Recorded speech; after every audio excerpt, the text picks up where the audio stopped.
মিসাইলের পর এবার ভারতের ড্রোন হামলা, 25টি ভূপাতিতের দাবি পাকিস্তানের। অপারেশন সিন্দুরে শতাধিক সন্ত্রাসী নিহত বলছে দিল্লি।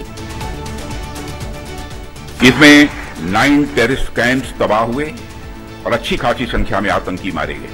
40 से 50 इनके हमने भारतीय फौजी हलाक किए हैं।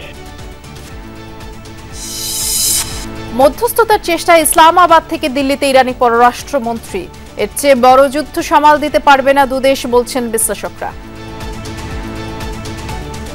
আশা করছি এখন এটা ডায়ালগ বা এটা পিসফুল ওয়েতে জিনিসটাকে একটা কোথাও একটা সার্টেনলি কনফ্লিক্ট রেজলিউশনের জায়গা খুব দরকার। এখন যে পরিস্থিতি তাতে দুপক্ষের যৌক্তিক আচরণ জরুরি। আলোচনা ছাড়া সমাধানের আর কোনো পথ নেই। बंदूक क्यों काम किया? आप क्या समझते हैं? आप आपको आप बंदूक क्यों সিলেটের গোয়াইনঘাট সীমান্তে খেলার মাঠ নিয়ে বিএসএফ স্থানীয়দের উত্তেজনা, 3 জেলায় অনুপ্রবেশকারীদের জিজ্ঞাসাবাদ।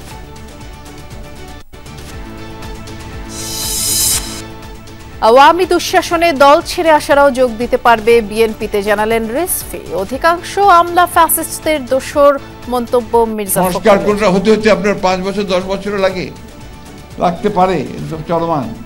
তাহলে নির্বাচন 10 বছর হবে না। আর এই 10 বছর কি ওই ফ্যাসিবাদী আমলাদের হাতেই দেশ চলবে?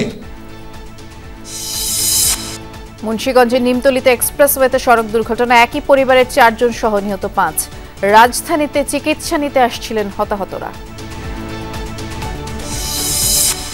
চট্টগ্রাম বন্দরের নতুন সব টার্মিনাল যাচ্ছে বিদেশি অপারেটরদের হাতে। সক্ষমতা বাড়াতে আরো পরিকল্পনার কথা জানালেন বিডার নির্বাহী চেয়ারম্যান।